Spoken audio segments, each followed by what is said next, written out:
Hello, folks. Welcome to this lecture on parenting styles and discipline techniques. We'll start with parenting styles, and this is the work of Dinah Baumrein from 1971. In her research, she discovered that basically there are four parenting styles, and the four parenting styles are explained along the two dimensions of control and warmth and responsiveness.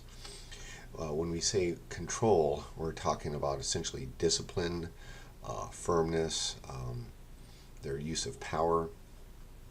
Warmth and responsiveness is basically sensitivity, being sensitive to the child's feelings and what the child's going through, and how quickly they respond and how appropriately they respond.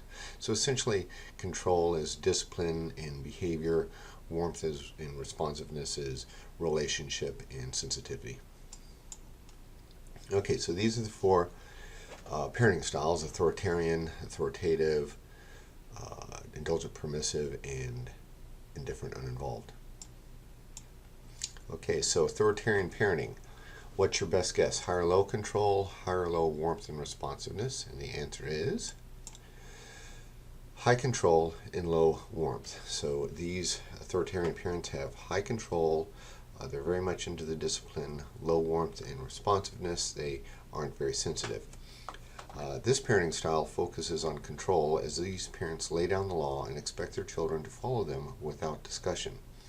These parents wish to cultivate in their children hard work, response, and obedience.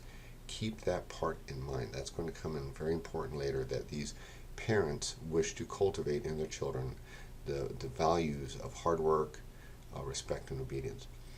Authoritarian parenting tends to be a punishment-heavy parenting style.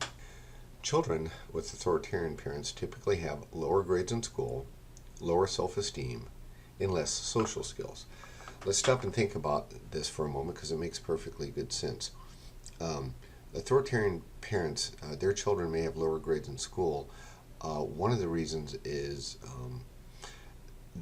children kind of get back at their parents through grades. Authoritarian parenting, grades are very, very important.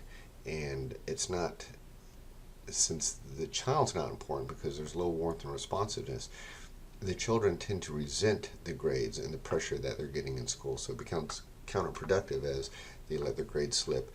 They have lower self-esteem. One of the comments the authoritarian parent makes is, you can do better. I know you can do better. You got a B is okay, but I know you can do an A, and A is what you can do. So the child kind of gets the message that their best is not good enough, which, as you can see, would lead to lower self-esteem. Less social skills. Well, with the high control, authoritarian parents don't allow their children the social experiences that other children get. And so as a result, they just don't develop socially as well as other children.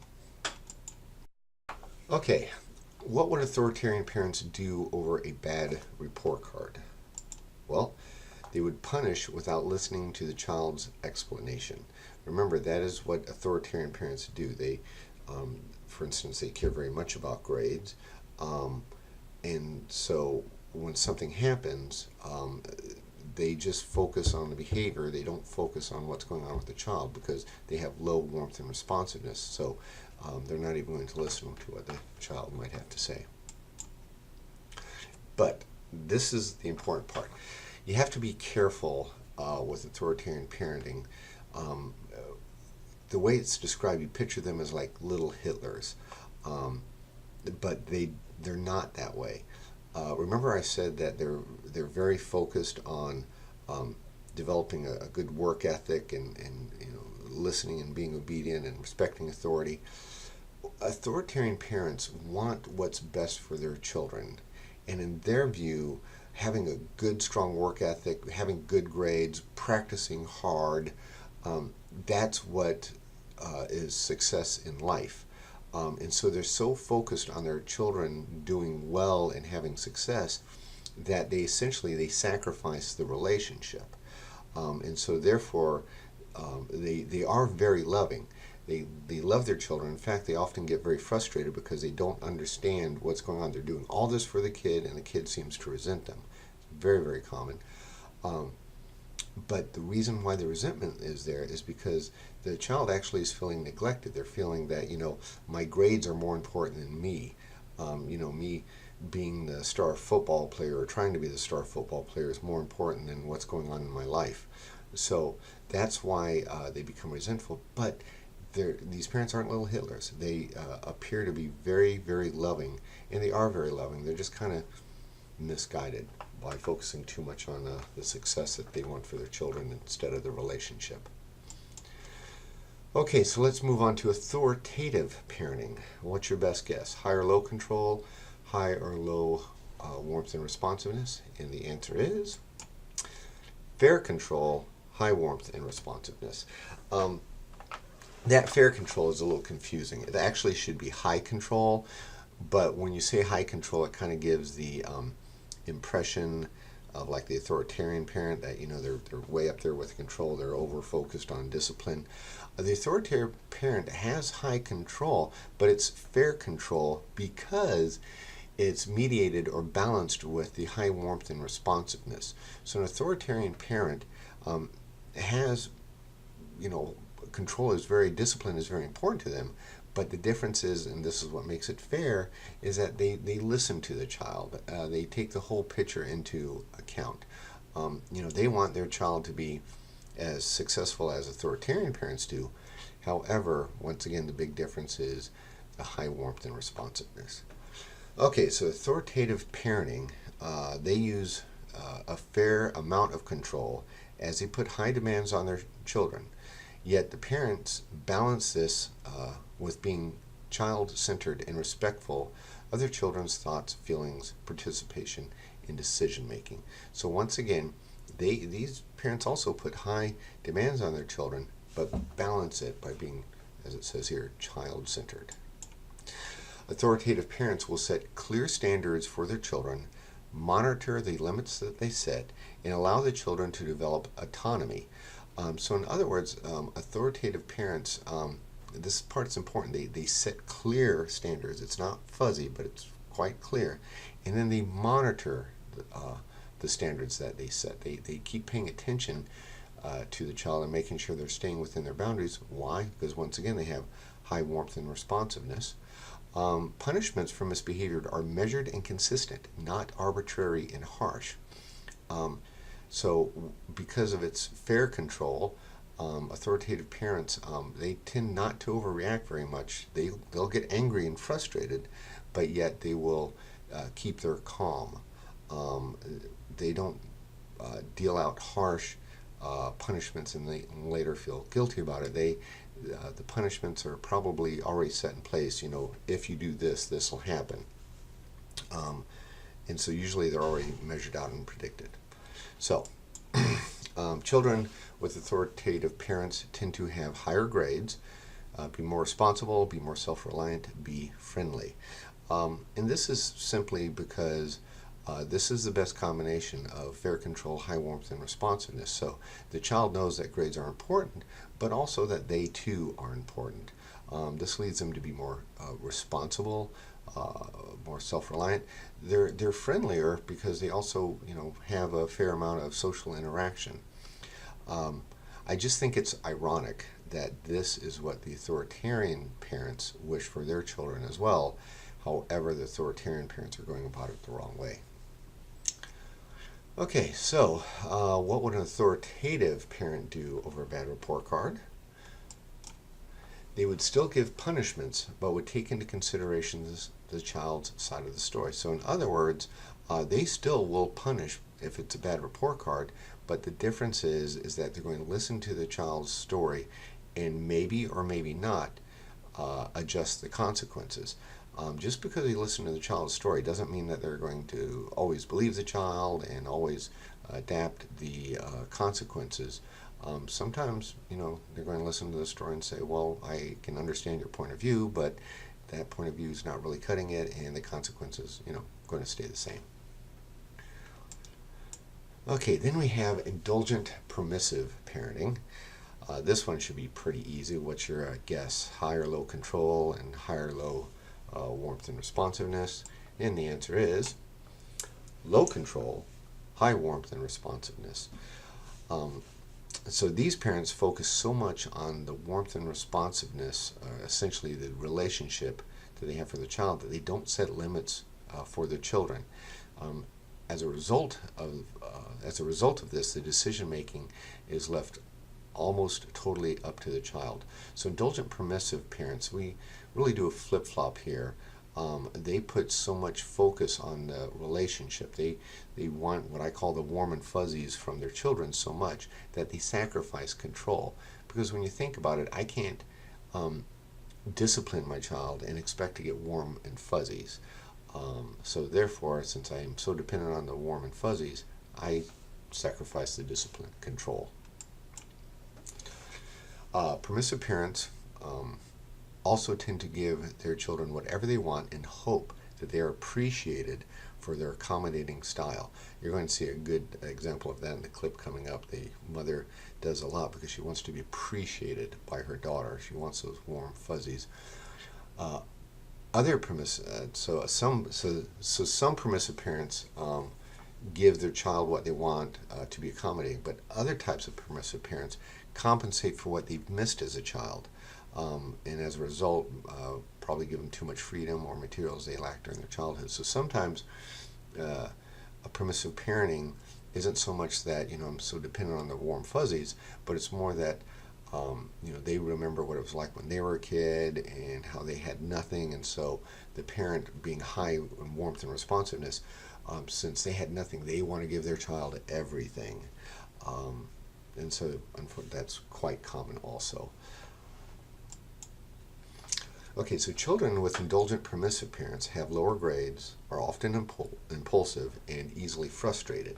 Once again, all this makes sense when you consider the dynamics of this parenting style. They have lower grades because for two reasons. Well, the big reason is that they're not being, and rules aren't enforced to get good grades. Good grades aren't really held to high standards, so why should the child try so hard? They're not going to get disciplined for lower grades, so why not? They're often impulsive and easily frustrated. This makes a lot of sense. These kids are essentially used to getting what they want when they want it. So they're impulsive because they're used to, they don't understand the word no, and so they just take. They think that's the way it is. They're easily frustrated because they're used to getting their way, and so if something becomes too hard, they're not getting their way, they're more likely to give up, especially since if they give up, there's not really many consequences for that.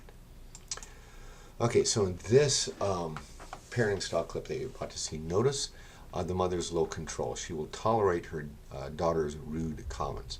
Notice the high warmth and responsiveness, how the mother goes out of her way to earn her daughter's favor and wants to know everything that's going on in her daughter's life. This strikes me as a mother who needs the warm fuzzies from her daughter, and so gives her a lot of things in hopes that she's appreciated. Okay, what would indulgent permissive parents do over a bad report card? The answer is, these parents would believe the child's explanation, thus punishment would be minimal, if at all. So in other words, if a child brings home a bad report card, the child's likely to have an excuse. One of the biggest excuses, and I'm not saying that if your child says this is an excuse, but the teacher doesn't like me. It could be like, this class is too hard and the teacher doesn't give me enough attention, the teacher refuses to help me. Often the children of indulgent permissive parents, they don't take responsibility, they project the responsibility onto other authority figures. So as a result, parents tend to listen to the child's explanation and forego discipline or punishment. Indifferent, uninvolved parenting. So this one should be pretty easy too. You think it's high or low control or high warmth and responsiveness? I don't know about you, but my children love to ride alligators. Okay, So, indifferent, uninvolved parenting. It's low control, low warmth, and responsiveness. These parents provide for basic needs but little else. Indifferent, uninvolved parents can stem from a variety of reasons. One reason is that the parents prioritize their own happiness over the children's. They're pretty self-centered. They don't really think about their children. But other things such as financial stress or a lack of support, sometimes indifferent, uninvolved parents are, just doing all they can. They could be working two jobs. They're really stressed out because even with the two jobs, they're still not making the bill because, kids are expensive. And so they just don't have enough time to focus on their children. And another reason would be like a drug addiction or alcoholism, where the drug and alcohol is more important than the children. Children with indifferent, uninvolved parents usually have low self-esteem, are impulsive, are aggressive, are moody. This, once again, makes perfect sense when you think about the dynamics of this parenting style. Lower self-esteem, essentially the parents are giving the child the message, you're not important. So obviously that would affect their low self-esteem.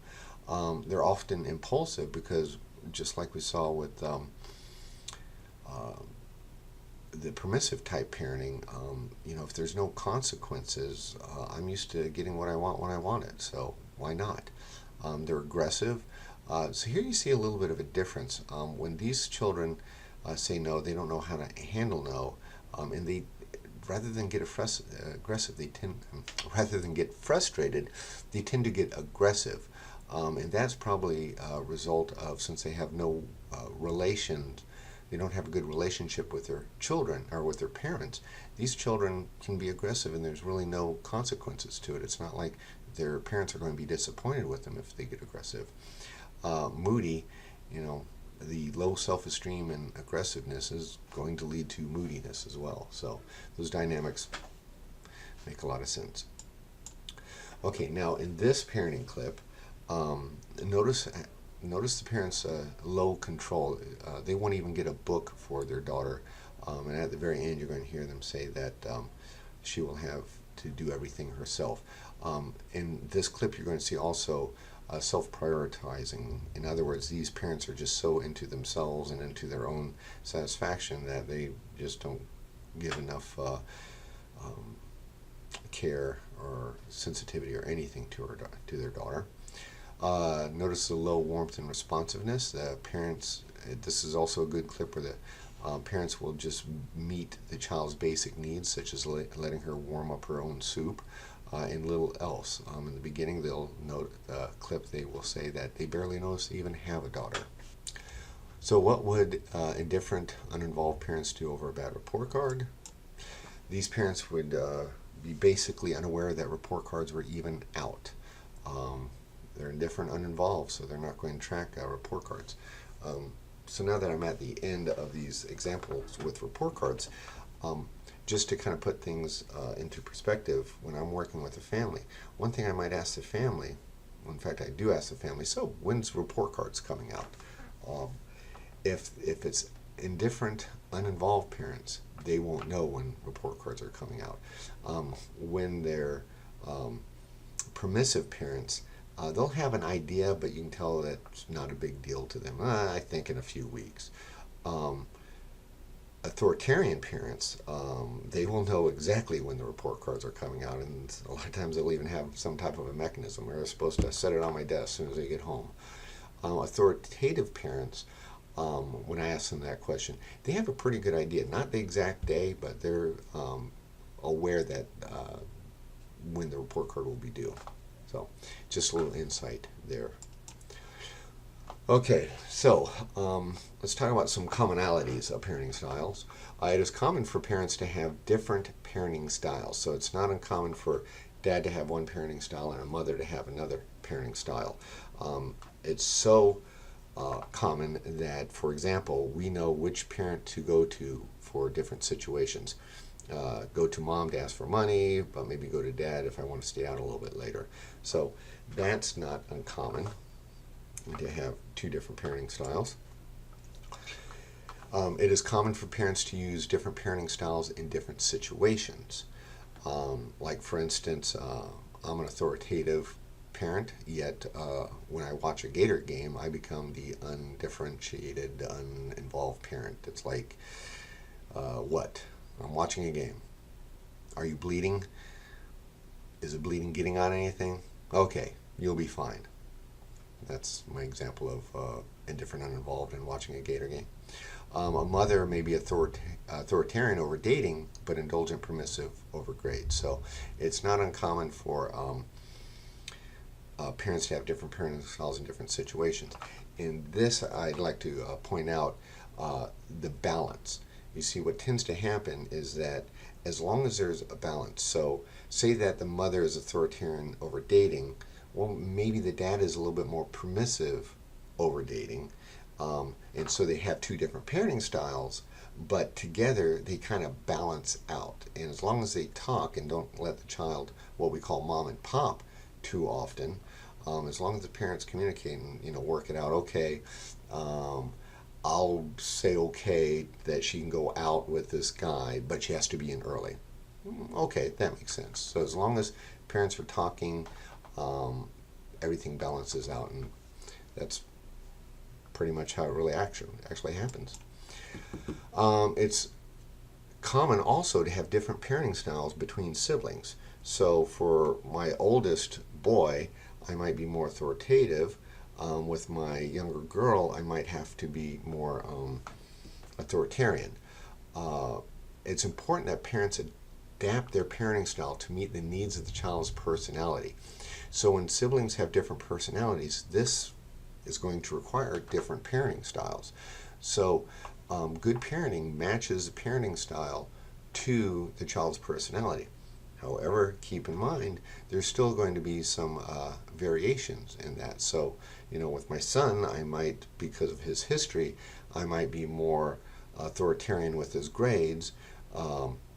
With my daughter, overall, I'm more authoritative. But when it comes to her grades, I'm more indulgent, permissive, because say that she's really responsible, and so I don't have to worry about it. My son might be less responsible when it comes to grades. So overall, once again, we're talking that balance. Okay, so overall, having different parenting styles between parents for different situations and for different siblings is fine. That's not the issue. Consistency is the issue. Overall in parenting styles, consistency is the issue. The child needs predictability in his or her environment, thus knowing when and which parent to go over certain situations and be able to predict that parent's reaction is consistency. So some examples of inconsistency is the child is surprised because my usually permissive parent said no, and that's frustrating. Or my usually authoritative parent becomes harsh and dismissive. When you think about it, we kind of know how our parents are going to respond, and when they don't respond that way, that's some inconsistency, and that really creates a lot of friction. So consistency, very, very important in parenting styles.